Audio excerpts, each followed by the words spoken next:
시작하시는지요? 저는 어느 때부터인지 기억에도 없을 정도로 아주 오래전부터 아침에 일어나면서 하는 첫 번째 행동이 있습니다. 그것은 무릎을 꿇는 것입니다. 잠자리에서 일어날 때 무조건 누웠다가 일어날 때는 무릎을 꿇습니다. 그리고 기도합니다. 내용은 언제나 동일합니다.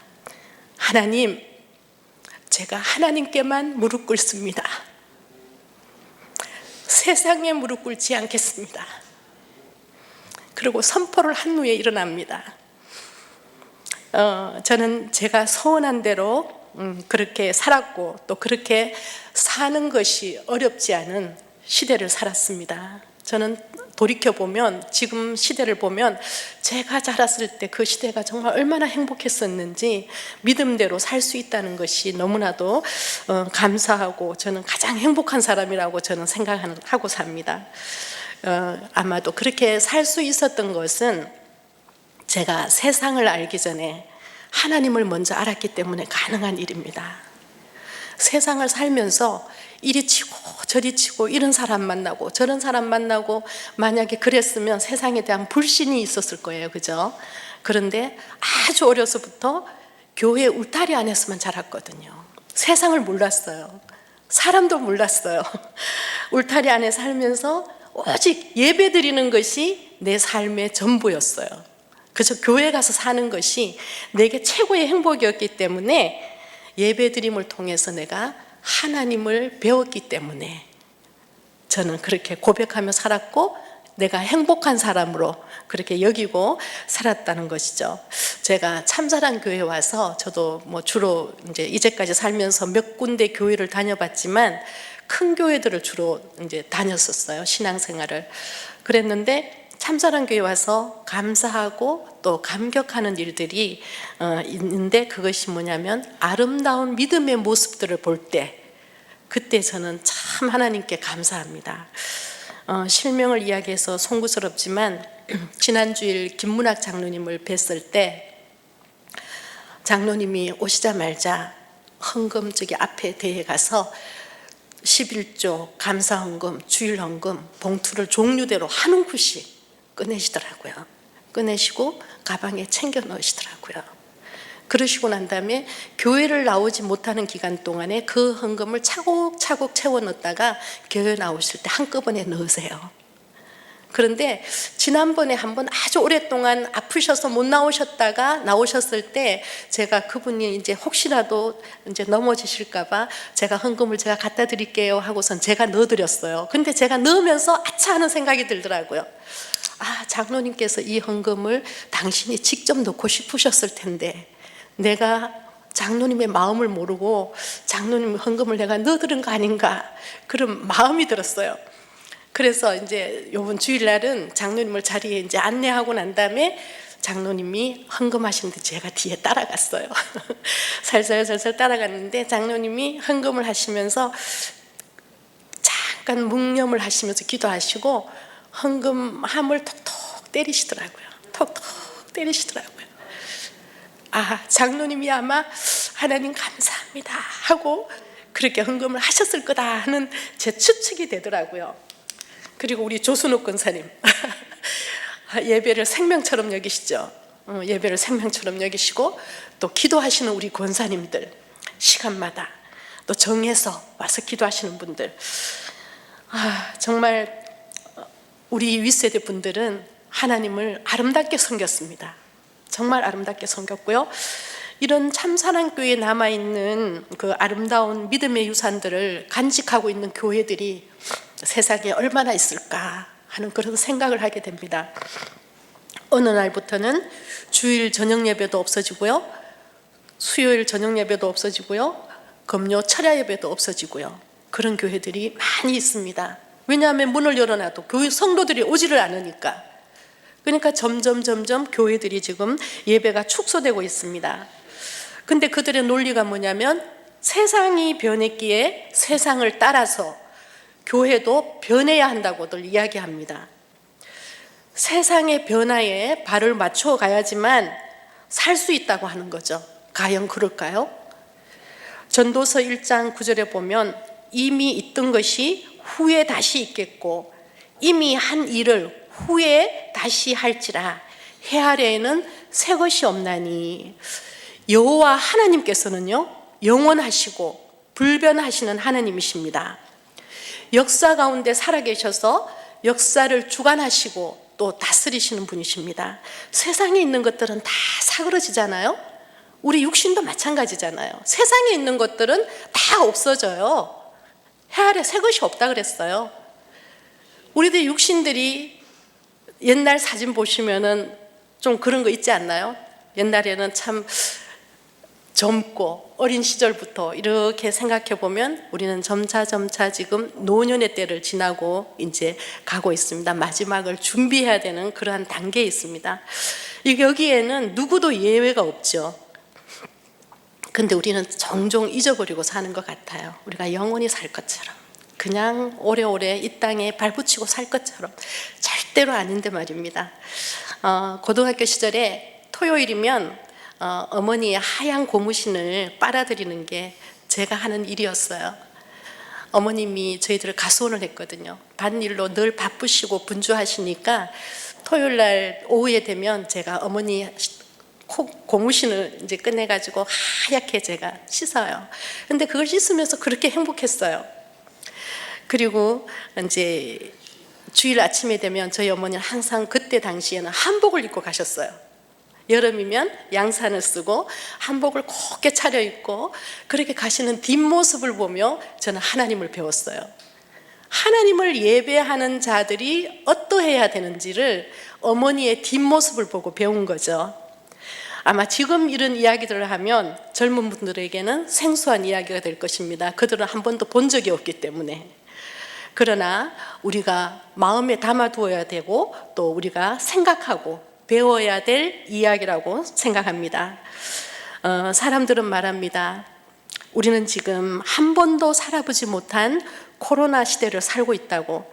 내일이 어떻게 될지, 또 그리고 이 일이 언제 끝날지 알지 못하기 때문에 혼란스럽고 또 두렵다고 말합니다. 그러나 우리 모두는 구원받은 사람들입니다. 성령의 감동으로 된 이 하나님의 말씀, 성경을 통해서 우리 모두는 세상의 시작이 어떻게 됐고 세상의 마지막이 어떻게 될지를 알고 우리는 신앙생활을 하는 사람들입니다. 맞죠? 우리는 세상의 시작이 어떻게 되는지 알아요. 그리고 마지막이 어떻게 될지 알고 삽니다. 그런데 성경 속의 인물들은 그렇지 않습니다. 우리가 한 번도 경험해 보지 않은 코로나 시대를 살고 있듯이 그들 역시 한 번도 경험해 보지 않은 시간들을 그들은 살아내야만 했던 사람들입니다. 야곱 역시 마찬가지입니다. 오늘 야곱의 이야기를 통해서 우리를 향하신 하나님의 계획을 알아가는 시간이 되기를 바랍니다. 오늘 제 설교의 제목은 야곱의 인생이 내 인생입니다. 성경 말씀을 읽으면 읽을수록 내 자신을 보는 것 같거든요. 그래서 성경 말씀이 우리에게 있는 것입니다. 하나님께서 우리에게 주신 것입니다. 야곱은 어머니 뱃속에서부터 싸웠습니다. 어머니 뱃속에서부터 싸우고 어머니 태에서 나올 때 먼저 나오려고 형의 발목을 붙잡았던 자입니다. 그리고 사냥에서 돌아와서 배가 고픈 형에게 팥죽 한 그릇에 장작권을 삽니다. 동생에게 장자권을 빼앗기고 또 장자에게 줄 수 있는 축복을 아버지가 남김없이 주었다는 이야기를 듣고 이 에서가 혼잣말을 합니다. 이제 아버지가 가실 때가 거의 다 됐으니까 아버지가 가고 나면 내가 저 동생을 어떻게 하려 할 거다.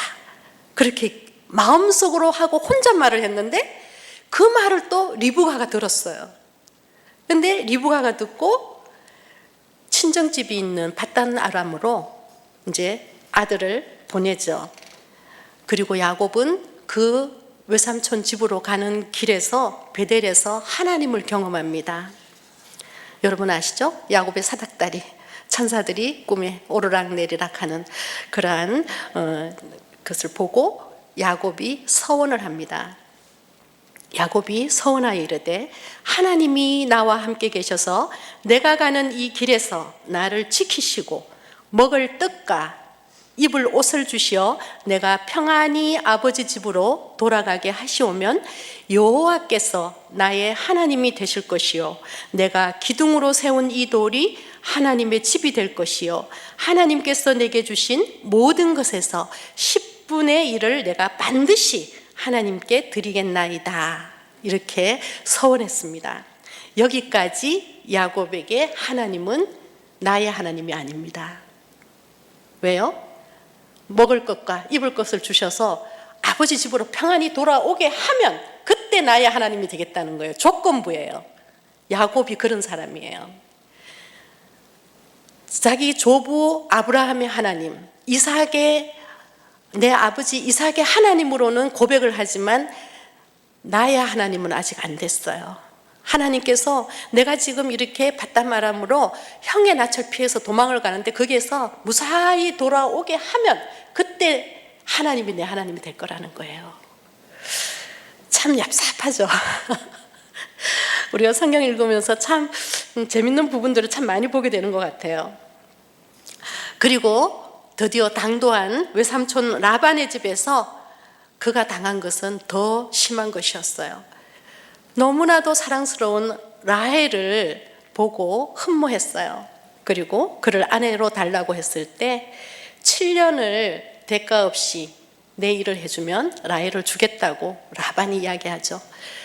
7년을 지내고 난 다음에 너무나도 사랑하는 여자를 아내로 맞이하여서 밤을 새우고 아침에 자고 일어나니까 옆에 레아가 있는 거예요.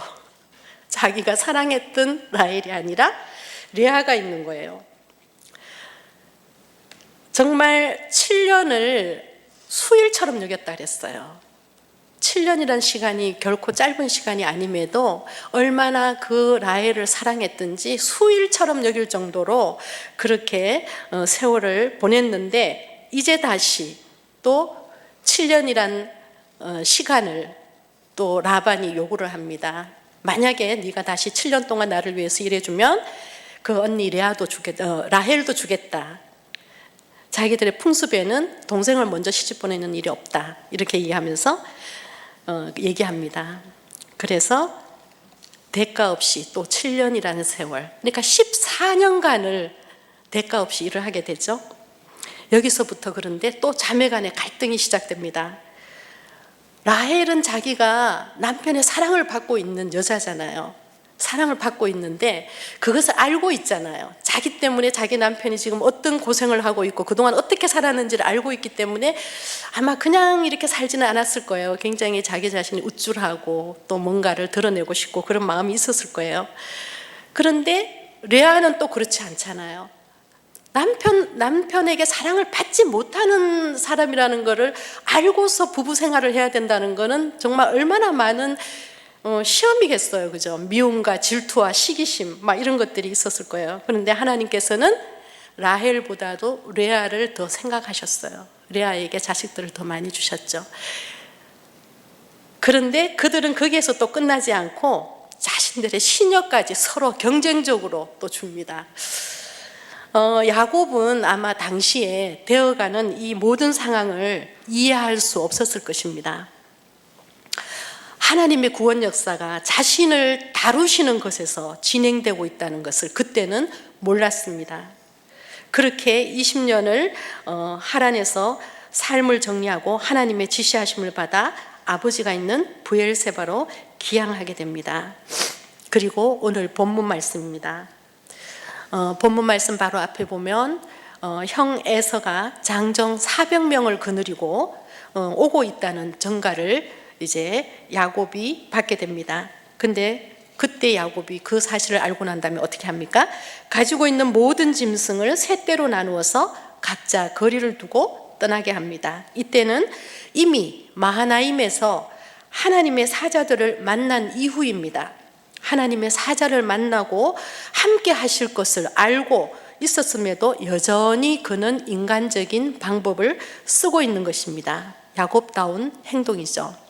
그리고 종들에게 말합니다. 20절 말씀에 또 너희는 말하기를 주의 종 야곱이 우리 뒤에 있다 하라 하니 이는 야곱이 말하기를 내가 내 앞에 보내는 예물로 형의 감정을 푼 후에 대면하면 형이 혹시 나를 받아주리라 함이었더라. 야곱다운 모습입니다. 그리고 밤에 일어나 두 아내와 두 여종과 11아들을 인도해서 야복나루를 건너가게 합니다. 그의 모든 소유조차 건너가고 홀로 남게 됩니다. 그리고 어떤 사람과 날이 새도록 씨름하는 사건까지가 오늘 본문입니다. 얼마나 처절하게 싸웠으면 밤에서부터 날이 셀 때까지 몇 시간을 두고 싸운 것이죠. 그런데 이런 야곱이 이스라엘로 변화가 됩니다. 이 씨름으로부터. 그 변화된 모습을 창세기 우리는 35장에서 볼 수 있습니다. 창세기 35장 1절에서 3절까지 한 목소리로 읽어보셨으면 좋겠습니다. 창세기 35장 1절에서 3절 말씀입니다. 한 목소리를 읽겠습니다. 하나님이 야곱에게 이르시되 일어나 베델로 올라가서 거기 거주하며 내가 내 형 에서의 낯을 피하여 도망하던 때에 내가 나타났던 하나님께 거기서 제단을 쌓으라 하신지라. 야곱이 이에 자기 집안 사람과 자기와 함께한 모든 자에게 이르되 너희 중에 있는 이방 신상들을 버리고 자신을 정결하게 하고 너희들의 의복을 바꾸어 입으라. 우리가 일어나 베델로 올라가자. 내 환난 날에 내게 응답하시며 내가 가는 길에서 나와 함께 하신 하나님께 내가 거기서 제단을 쌓으려 하노라 하며 그들이 자기 손에 있는 모든 이방 신상들과 자기 귀에 있는 귀고리들을 야곱에게 주는지라. 야곱이 그것들을 세겜 근처 상수리나무 아래에 묻고 5절입니다. 그들이 떠났으나 하나님이 그 사면 고울들로 크게 두려워하게 하셨으므로 야곱의 아들들을 추격하는 자가 없었더라. 1절을 보십시오. 하나님이 야곱에게 명령하신 것은 무엇이었습니까? 베델로 올라가라는 거였어요. 그런데 35장 2절에 보면요, 야곱은 그 하나님의 명령에서 더 나갑니다. 하나님은 베델로 올라가라고 말씀하셨는데 야곱은 이에 자기뿐만 아니라 자기 집안에 있는 모든 사람들에게 명령을 합니다. 이방 신상들을 버리라고, 그리고 자신을 정결하게 하고, 그리고 의복을 바꾸어 입으라고 얘기합니다. 이렇게까지 변한 것은 이유가 있습니다. 그가 고난의 시기를 통과했기 때문에 그렇습니다. 창세기 35장에 이렇게 변화된 이스라엘의 이 변화된 모습은 34장의 디나 사건과 세겜성 사건을 통해서 그가 다듬어졌기 때문에 그렇습니다. 그런데 그 이전에 그러한 사건이 일어난 것은 또 33절 말미에 보면 하나님께서 뭐라고 말씀하셨냐면 야곱에게 내 출생지로 돌아가라 그랬거든요. 출생지로 돌아가라고 하나님께서 말씀하셨는데도 야곱이 그 세겜성에서 어떻게 했냐면 숫곳에서 땅을 사요. 하몰에게서 땅을 사고 우리간을 짓습니다. 가축을 칠 우리간을 짓습니다. 그것은 그가 거기에 그냥 잠깐 머물러 있다가 가는 것이 아니라 그곳을 어느 일정 기간 자기의 삶의 터전으로 여기고 생각했기 때문에 땅을 샀다는 것입니다. 있어야 할 자리, 하나님께서 말씀하시는 자리, 그 자리에 있지 않았기 때문에, 그 명령에 불순종했기 때문에 34장의 디나의 사건이 일어나게 되는 것입니다. 그리고 이 일을 처리하는 과정 가운데에서 하나님께 묻지를 않고 그 아들들이 하는 대로 그냥 내버려 둡니다. 자기도 그 마음이 얼마나 분노했겠어요. 그건 정말 있을 수 없는 일이었잖아요. 그 당시에 자기 딸이, 물론 야곱에게 여러 딸이 있었겠지만 디나 한 사람의 이 문제를 삼은 것은 하나님의 구원 역사의 그 흐름 가운데 있기 때문에 이 사람을 혼자 지명해서 이렇게 나온 것이긴 하지만 이 디나를 사랑했겠죠. 근데 그 사랑하는 딸이 이렇게 강간을 당하고 그런 수치를 당한다는 것은 정말 있을 수 없는 일이었거든요. 그런데도 자기는 그 말을 듣고 잠잠히 있어요. 그리고 아들들에게 이야기합니다. 그리고 아들들이 일을 처리하는 걸 보니까 큰일 났거든요. 이제 그야말로 세겜성에 있는 모든 사람들을 다 죽였잖아요. 그 죽이는 과정들을 보면서 야곱은 두려움에 사로잡힐 수밖에 없었습니다. 그래서 그러한 모든 정말 피가 마르는 그런 과정이었을 거예요. 그죠? 그런데 그 과정, 그 일을 통과해서 이제 야곱이 이스라엘이 되는 것입니다. 고난은 우리를 성화시킵니다.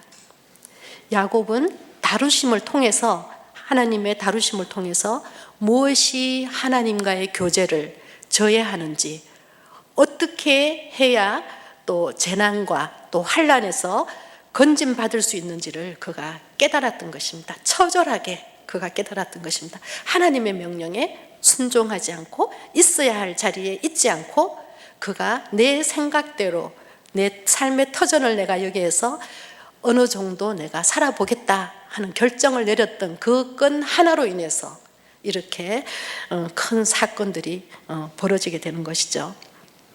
오늘 이 본문 말씀들을 통해서 오늘 이 시대를 사는 우리에게도 동일하게 하나님께서 말씀하십니다. 우리에게 이방 신상들을 버리라고 말씀하십니다. 하나님이 아닌 다른 것들이 우리 마음을 지배하고 있다면 그것이 우리가 아끼는 것이든지 아니면 오랫동안 우리가 간직해온 것이든지 하나님이 아닌 다른 것들이 우리 마음속에 있다면 그것은 우리가 버려야 된다고 오늘 말씀하고 계십니다. 야곱이 자신을 정결하게 하라 이렇게 얘기했는데요. 성도가 이방 문화를 따르면 반드시 그것 때문에 화를 입게 됩니다. 우리가 세상의 방법, 세상에 또 그 모든 요구하는 것들에 우리가 타협하기 시작하면 반드시 우리는 거기에 발목이 잡히게 된다는 것이죠. 모든 것에 매이고 꼬이고 그러한 모든 것들이 하나님의 방법이 아닐 때 그렇게 되는 것 같아요. 그래서 자신을 정결하게 하는 것은 우리의 몸뿐만이 아니라 우리의 마음도 동시적으로 정결해서 이것이 바로 하나님과 관계를 맺고 살아가는 우리 성도들에게 절실히 요구되는 것이기도 합니다. 의복을 바꾸어 입어라. 이것은 사실 의복은 그 사람의 신분을 나타내고 그 사람이 지금 어떠한 상황 가운데 있고 어떠한 경제적인 그런 여유가 있는지 그런 것들은 우리가 눈으로 직접 이렇게 볼 수 있는 것이잖아요. 그런데 의복을 바꾸는 것은 내가 지금 살고 있는 현재의 삶 그리고 또 내가 살고 있는 어떤 삶의 행태 이런 것들을 벗어던지고 새로운 삶의로의 전진을 위해서 결단하는 것이라고 이해하면 됩니다. 그런데 참 이렇게 오늘 본문 말씀 읽다가 조금 더 주목하게 된 것이 하나님은 베델로 올라가라 그랬는데 야곱은 거기에 더 나아가서 하나님의 요구하시는 것이 말씀을 안 하셔도 알고서는 내가 뭐를 해야지 되는지를 알았어요. 이방 신상들을 버리고 나를 정결하게 해야 되고 내가 입고 있는 옷을 바꾸어 입어야 되고 이것을 알았어요. 근데 야곱의 이야기를 듣고 또 그 집 사람들이 또 한 단계 더 올라갑니다. 이방 신상들은 물론이고 내 귀에 있는 귀고리를 빼서 야곱에게 줬다고 합니다. 한 사람을 하나님께서 지도자로 세웠을 때 그 사람이 하나님 앞에 헌신하는 모습을 통해서 다른 사람들이 그것을 보고 배우게 된다는 것입니다. 놀라운 일이죠. 그런데 또 한 가지 의문이 되는 것이 이 성경에 있습니다. 뭐냐면 그곳에서 야곱의 어머니 리브가의 유모를 데려가십니다. 조금 생소하지 않으셨어요? 하나님은 왜 이곳에 리브가의 유모의 죽음을 기술하게 하셨을까요? 야곱은 밧단 아람으로 떠나면서 자기 어머니하고 생이별을 합니다. 생이별을 하는데요. 리브가의 죽음에 대해서는 성경이 기록하고 있지 않습니다. 그런데 오늘 이 본문에 하나님께서는 리브가의 유모가 죽었다고 얘기를 합니다.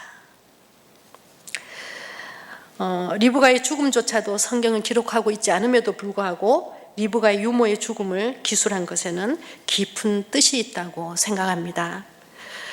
창세기 35장에는 4가지 무덤이 있습니다. 4개의 무덤이 있습니다.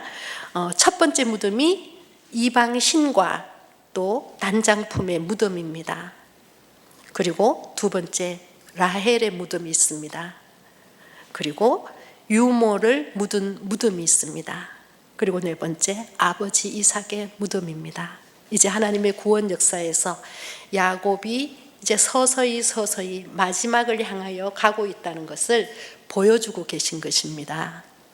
우리가 사랑했던 그 모든 것들, 우리가 아끼고 이것이 아니면 우리가 살 수 없을 것 같았고 애들파했던 그 모든 시간들도 이제는 다 정리하고 버리고 묻고 이제는 우리가 천국을 향해서 걸어가는 나그네의 삶이라는 것을 하나님은 이 말씀을 통해서 보여주십니다. 우리 역시 하나님을 만나기 위해서 베델로 올라가기 위해서는 4가지의 무덤을 가져야 된다는 것입니다. 그때에 세상이 또 사탄이 우리를 두려워하게 됩니다. 세겜성 사건으로 인해서 야곱이 두려워하고 굉장히 떨었잖아요. 그런데 하나님께서 나타나셔서 베델로 올라가라 하고 베델이 하나님 앞에 내가 나가는 것이 뭔지를 알고서는 하나님이 요구하는 것보다 더 나아가서 하나님의 마음을 알아서 그가 행했을 때 하나님이 역사하셨어요. 사변 고을들에게 두려움을 줬어요. 야곱이 두려워했는데 야곱이 하나님 앞에 복종하고 순종하겠다고 그가 결단했을 때 비로소 하나님이 야곱을 두려워하는 야곱을 둘러싸고 있는 사람들에게 야곱이 두려움의 대상이 되게 하셨거든요. 하나님은 그렇게 역사하시는 분이십니다. 우리가 뭔가를 결단하고 하나님 앞에 살고자 할 때, 하나님의 뜻대로 살고자 할 때 이미 하나님께서는 앞서가시면서 길을 열어주시는 분이신 것입니다. 이상의 이 성경 이야기를 통해서 우리는 무엇을 발견할 수 있을까요? 저는 이 말씀을 읽으면서 하나님의 열심이었어요. 야곱은 자격 없는 사람이었어요. 욕심과 집착과 집념으로 똘똘 뭉친 사람이었어요. 내 의지적으로는 아무것도 할 수 없는 사람이었지만 시간 단계를 거치면서 하나님께서 그를 다루어 가셔서 야곱을 이스라엘을 만드신 것입니다. 우리 역시 마찬가지 아닌가요? 우리가 무슨 공로가 있나요? 하나님 앞에? 우리가 이제 마지막에 하나님 앞에 갔을 때 내가 이렇게 살았습니다 말할 수 있는 게 있나요?